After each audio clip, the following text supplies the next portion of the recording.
നേരത്തെ ഉണരാനും നേരത്തെ ഉറങ്ങാനും കുട്ടികളെ പഠിപ്പിക്കണം. ഇപ്പോഴത്തെ തലമുറന്റെ ഏറ്റവും വലിയ പ്രശ്നം അവര് വൈകി ഉറങ്ങുന്നു എന്നുള്ളതാണ്. ഒരു മനുഷ്യൻ തെറ്റ് ചെയ്യൽ എപ്പോഴാന്ന് വെച്ചാൽ ഫ്രീ ടൈം കിട്ടുമ്പോഴാണ്. ഇന്നത്തെ തലമുറക്ക് ഏറ്റവും കൂടുതൽ ഫ്രീ ടൈം കിട്ടുന്നത് രാത്രിയാണ്.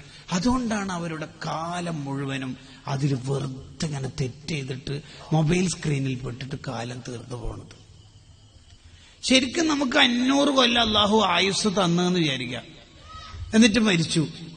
പിന്നെ ഒരു 500 കൊല്ലം തന്നു, എന്നിട്ടും മരിച്ചു. പിന്നെ ഒരു 500, അങ്ങനെ ഒരു 2000 കൊല്ലം ഇവിടെ ജീവിച്ചെന്ന് കരുതുക.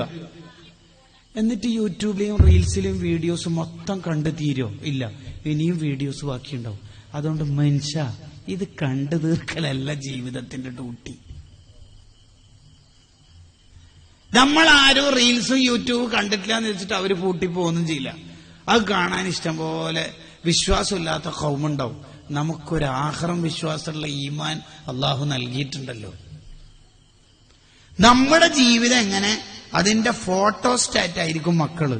ഇന്നല്ലാഹ ലയഹ്ഫളു ബിർറജുലി സ്വാലിഹി വലദഹു വവലദ വലദിഹി വൽ ഖറിയത്തല്ലതി ഹുവ ഫീഹാ എന്ന് മുഹമ്മദ് ബിൻ മുൻകദിർ റളിയല്ലാഹു അൻഹു അഥവാ ബുഖാരി ഇമാം റഹിമഹുള്ളയുടെ ഉസ്താദ് പറയുന്നുണ്ട്. ഒരു ഉപ്പ നന്നായാല്, ഉമ്മ നന്നായാല് അതിന്റെ സ്വലാഹിയത്ത്, അതിന്റെ നന്മ കുട്ടികളിലൊക്കെ കാണും. അതാണ് നമ്മൾ വെള്ളിയാഴ്ച ഓതാറുള്ള അൽക്കഫില്ലേ, പൊളിഞ്ഞു വീഴാറായ മതില് ഖദർ അലൈഹിസ്സലാത്തു വസ്സലാം ശരിയാക്കി കൊടുത്തപ്പോ മൂസാ നബി അലൈഹിസ്സലാം ചോദിച്ചു, നിങ്ങൾ എന്തിനാ ഓവർ ഡ്യൂട്ടിയെല്ലാം എടുക്കേണ്ട ആവശ്യം? ആ നാട്ടുകാർ നമുക്ക് മുത്താലിങ്ങൾക്കും ഭക്ഷണം തരാത്ത ടീമല്ലേ അല്ലേ അല്ലേ അവർക്ക് എന്തിനാ നിങ്ങൾ സേവനം ചെയ്യേണ്ട ആവശ്യം?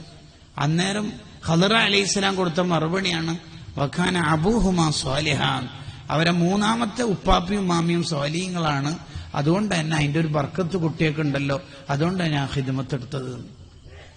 ഒരു റിപ്പോർട്ടിൽ 7ാമത്തെ ഉപ്പാപ്പിയും മാമിയും നന്നായോണ്ടാണ് ഈ കുട്ടികൾക്ക് അതിന്റെ ബർക്കത്ത് കിട്ടിയത് എന്നും കൂടി കാണാം. തഫ്സീറുൽ കബീറിൽ ഇമാം ഫഖ്റുദ്ദീൻ റാസി റഹിമഹുല്ലാ അത് വിശദീകരിക്കുന്നുണ്ട്. ഉപ്പാന്റെ ഉമ്മാന്റെ ജീവിതത്തിന്റെ നന്മ മക്കളിലും ഉണ്ടാവും. അതാ വേണ്ടത്. അതുകൊണ്ടാണ് ഹുദൈഫ റളിയല്ലാഹു അൻഹു പറയുന്നുണ്ടല്ലോ, സ്വലാത്തിന്റെ മഹത്വം വിശദീകരിക്കുന്നിടത്ത് എല്ലാ ഇമാമിങ്ങളും കൊണ്ടുവരുന്നുണ്ട്. സ്വലാത്തിന്റെ പ്രത്യേകതകൾ ഇങ്ങനെ പറഞ്ഞ് ഹുദൈഫ റളിയല്ലാഹു അൻഹു പറഞ്ഞ ഒരു വാക്ക് അധിക കിതാബുകളിൽ കാണാം. മസാലിക്കുൽ ഹുനഫയിൽ കാണാം, അദ്ദുറുൽ മൻദൂദിൽ കാണാം, അസ്വിലാത്ത് വൽ ബിശ്ർ എന്ന കിതാബിൽ കാണാം.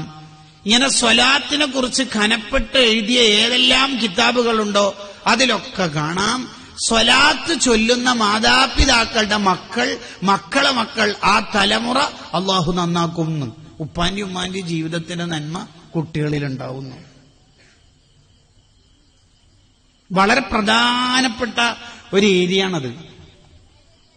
അപ്പൊ നമ്മൾ രഹസ്യമായിട്ടൊരു തെറ്റ് ചെയ്താലും അതിന്റെ ഒരു ബാഡ് ഇഫക്റ്റ് കുട്ടികളിൽ കാണും. ബ്ലാക്ക് മാർക്ക് ഉണ്ടാവും.